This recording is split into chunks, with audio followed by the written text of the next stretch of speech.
नमस्कार। हाल ही में हुई 56वीं जीएसटी काउंसिल की मीटिंग के बाद इंडिया के टैक्स सिस्टम में कुछ बहुत बड़े बदलाव किए गए हैं। तो चलिए आज इन्हीं नई जीएसटी दरों को और इनका हम पर क्या असर पड़ेगा, इसको जरा आसान भाषा में समझते हैं। सोचिए, अगर अचानक से घर का महीने का खर्चा थोड़ा कम हो जाए तो कैसा रहेगा। कुछ ऐसा ही कहा जा रहा है इन नए टैक्स रिफॉर्म्स के बारे में कि ये मिडिल क्लास के लिए दिवाली और नवरात्रि का एक अर्ली गिफ्ट है। तो सवाल ये है कि इस गिफ्ट में आखिर है क्या। चलिए इसी को थोड़ा खोल कर देखते हैं और शुरू करते हैं उन आइटम से जहां सबसे ज्यादा बचत होने वाली है। सबसे पहले बात करते हैं उस कैटेगरी की जो अब पूरी तरह से टैक्स फ्री हो गई है। जी हां, इन चीजों पर अब कोई जीएसटी नहीं लगेगा। बिल्कुल सही सुना, 0%। यानी अब इन चीजों की कीमत पर जो टैक्स लगता था वो पूरी तरह से हटा दिया गया है। मतलब इनकी कीमतें सीधे सीधे कम हो जानी चाहिए। और देखिए इस लिस्ट में क्या क्या है। सिर्फ रोटी पराठा जैसी खाने पीने की चीजें ही नहीं, बल्कि हेल्थ और टर्म इंश्योरेंस जैसी फाइनेंशियल सिक्योरिटी से जुड़ी चीजें भी हैं। और तो और कैंसर और दूसरी गंभीर बीमारियों की 33 जीवन रक्षक दवाएं भी इसमें शामिल हैं। तो ये एक बहुत बड़ा और इम्पैक्टफुल कदम है ना। अच्छा, जीरो टैक्स वाली चीजों के बाद अब उन आइटम्स पर आते हैं जिन पर टैक्स काफी कम कर दिया गया है।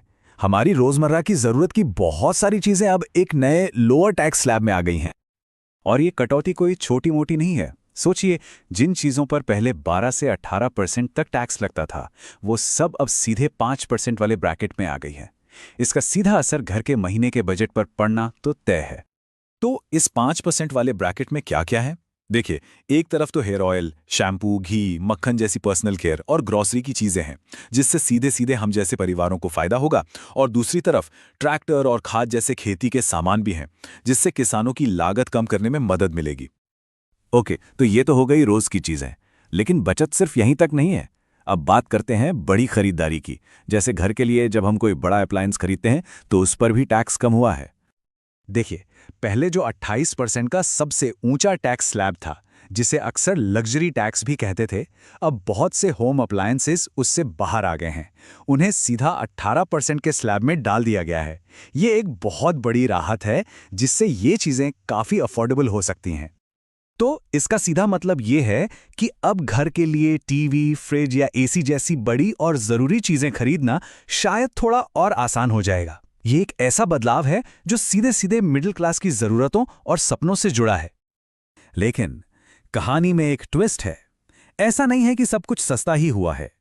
कुछ चीजें ऐसी भी हैं जिन्हें अब एक नए और ज्यादा ऊंचे टैक्स ब्रैकेट में डाल दिया गया है। और इस नए रेट पर आने से पहले यह समझना जरूरी है कि आखिर इन खास चीजों पर ज्यादा टैक्स लगाया ही क्यों जाता है। इन्हें सिन गुड्स कहते हैं, यानी वो प्रोडक्ट्स जो सेहत के लिए अच्छे नहीं माने जाते और सरकार टैक्स बढ़ाकर इनके इस्तेमाल को कम करना चाहती है।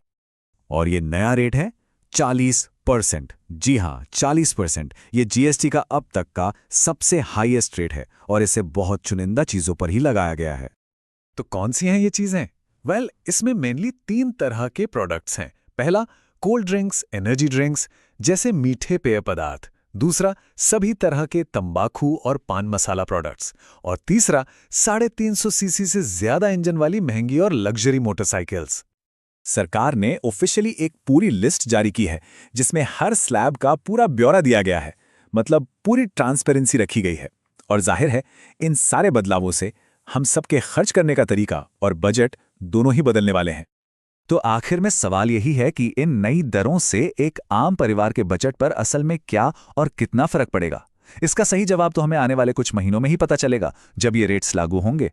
और हाँ, ऐसे ही जरूरी टॉपिक्स पर आसान एनालिसिस के लिए अनम्यूट को सब्सक्राइब करना ना भूलें।